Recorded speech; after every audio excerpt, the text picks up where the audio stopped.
Hey guys, Justin Russell with Josh Snyder here from Team RMP, out here on the water. Just wrapped up a comparison video of the new Garmin Force trolling motor versus the Lowrance Ghost. Really interesting comparison, I'll say.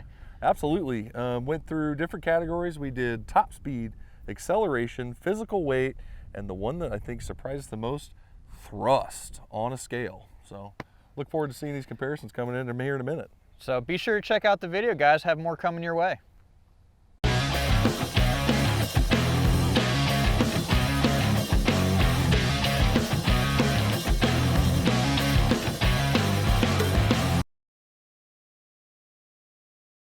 All right, guys, we're going to go ahead and get the physical weight on the Garmin Force trolling motor here.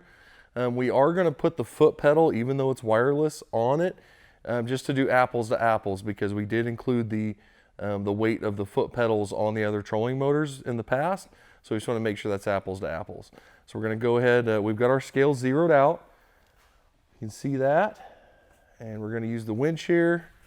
Go ahead and get it up in the air. Make sure we're balanced.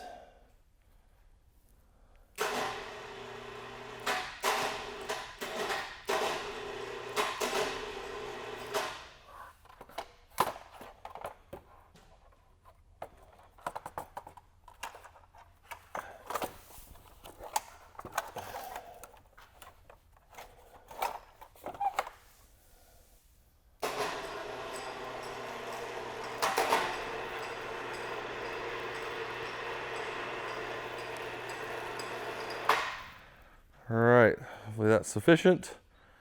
So we are coming in right at 75 pounds on the nose. And we'll move everything back so we can show that it's completely clear and up in the air.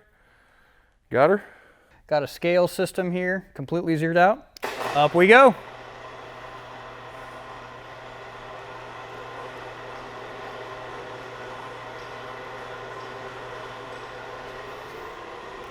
Got all our cables off the ground, spinning around, and we are coming in at 65 pounds is what that looks like. So, all right, guys, so we're gonna go ahead and do the top speed test here.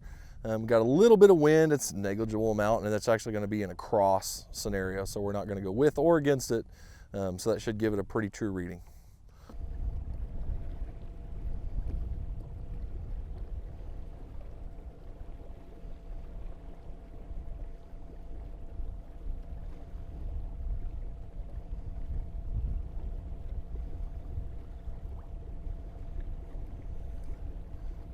Still climbing.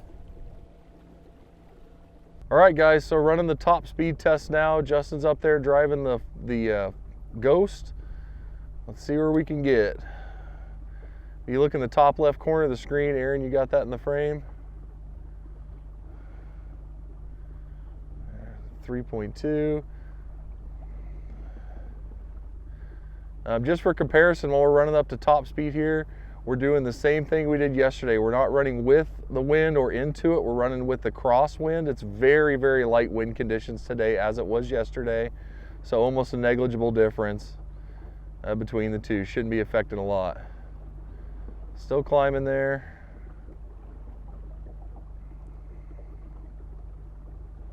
Again, this is 36-volt system.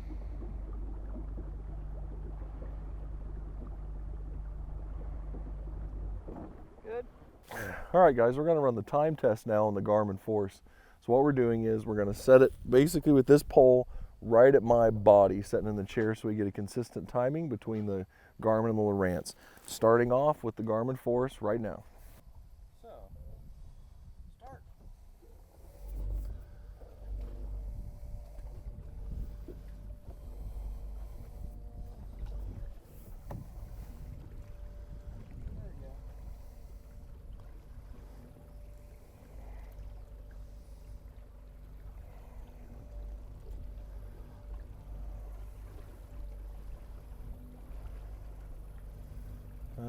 There.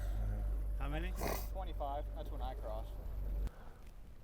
All right, guys, so here we go again with the time test running on this row of docks. Same thing as yesterday with the Force. I've got this pole right at my rib cage, hand out top, holding it still. Justin's gonna give her hell and go forward, and we'll be screen recording and adding the stopwatch on the screen as you view here. not even.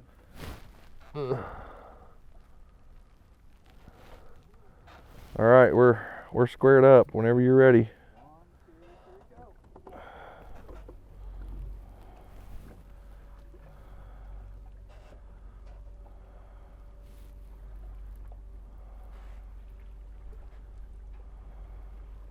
Both are definitely very torquey. Yeah.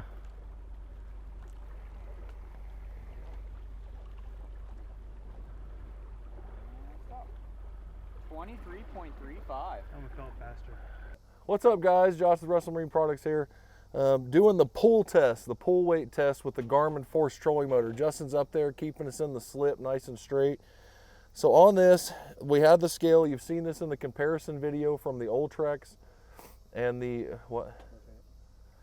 Which way? Yeah, the Ultrex and the Ghost. What we're seeing on the Force here, we're seeing a consistent pull of plus or minus like 6 pounds, right at around 100 pounds. We saw spikes when he took off, you know, well up over that on initial takeoff, but it's holding right around that 100 pounds. You guys can see it on the scale. You can compare this. We'll have the comparison of the footage again on the Ultrex and the Ghost, but here we are, pull test, right at 100 pounds. All right, guys, day 2 of the Ghost versus Force comparison video. Back to the pull test, this time with the Lowrance Ghost. Scale is zeroed out right now. Give her hell, Justin.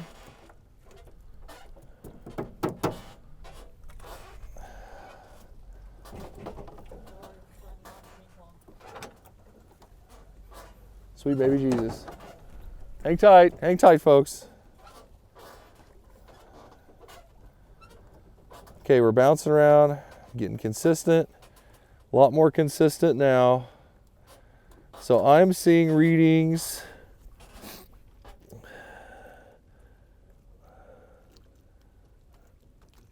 I'm seeing an average around 70, guys.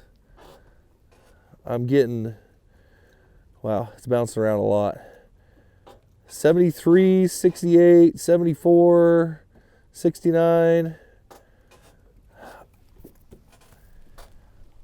I'm gonna call it an average of 70, bouncing back and forth. We're gonna call it an average of 70.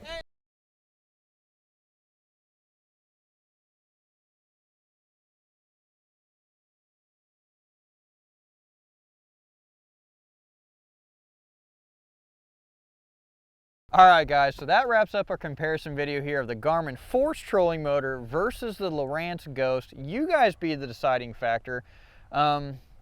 I don't really think there's a super clear winner here. It really kind of comes down to, I think you said it best in the shop last week, you need to kind of figure out, are you going to base your electronics off your trolling motor or base your trolling motor off on your electronics? Yeah, absolutely. That's the new thing, this new trend with Lowrance and Garmin coming out with their own trolling motors.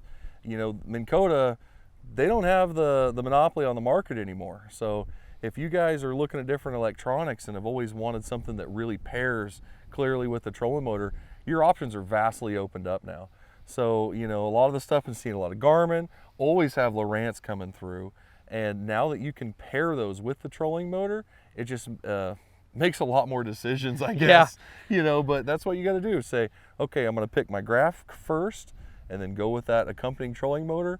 Or am I going to pick my trolling motor first and then pull the graphs that match those? Because honestly, they're all fantastic. It's just finding the one that works best for you. Absolutely. I would say really what it's going to come down to, we've got another comparison video that's going to be coming up, that's going to be released here, that goes over prices and features in more of a big scale. So if you guys are looking to do 2 units in a trolling motor, what are you really up against in an apples to apples comparison? So some need special networking boxes, some require special link cables, and most importantly, what does that all mean on pricing? Some units are less expensive than others, but some trolling motors are more expensive than others. Right. So we'll actually get back in the shop, break that down for you guys, and have that video up very soon. See you next time.